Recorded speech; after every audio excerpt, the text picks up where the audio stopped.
Ronnie Hammond, the lead singer for the Atlanta Rhythm section for all but the album that Rodney did, the first album, passed away. How long's it been, Steve? Huh? March. And but Ronnie and I rode together a lot, and we were riding up at Lake Lanier in Atlanta, and let me get my thoughts together. You're all right, old man. Yeah, go ahead, old man. So, no, what happened was, now I'm back on track. Early all the numbers. The 70s kicked in. Yes, it did. Ronnie and I had written a song called Awesome Love. And I sent it. Barbara Orbison, Roy's wife, says, "You got any songs?" I said, "Yeah, we got this one song called Awesome Love." And so we sent it. And about 2 days later, Roy calls and said, "Buddy, I love that song. I want to come down and write with you guys and make it my own, kind of tailor it to me." And I said, "Well, that's great. Come on." So he came to Atlanta where I lived, and the bus dropped him off. He'd been on tour.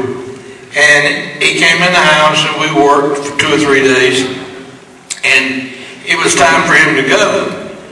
And he goes back, and if you know Roy, all these guys do, he always was in costume. He had that black outfit on, those black horn-rimmed glasses.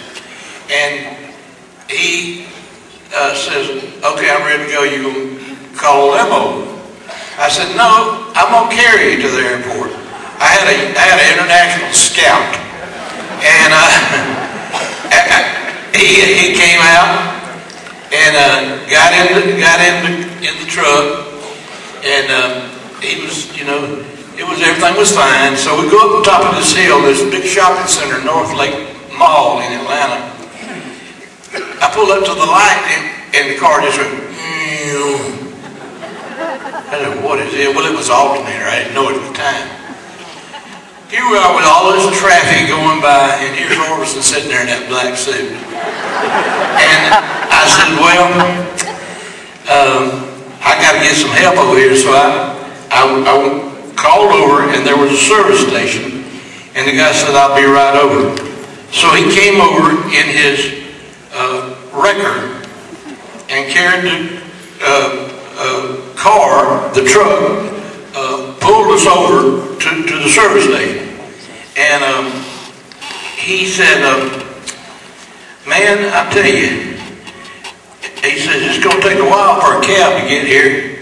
I'll carry y'all to the airport." Well, he said, "Okay." So it was a wrecker. And here we go. Here we go down the road. And I never will forget it, because this guy finally realized who this was. And he kept saying, "God almighty, it's Roy Orbison." He said that all the way to the airport.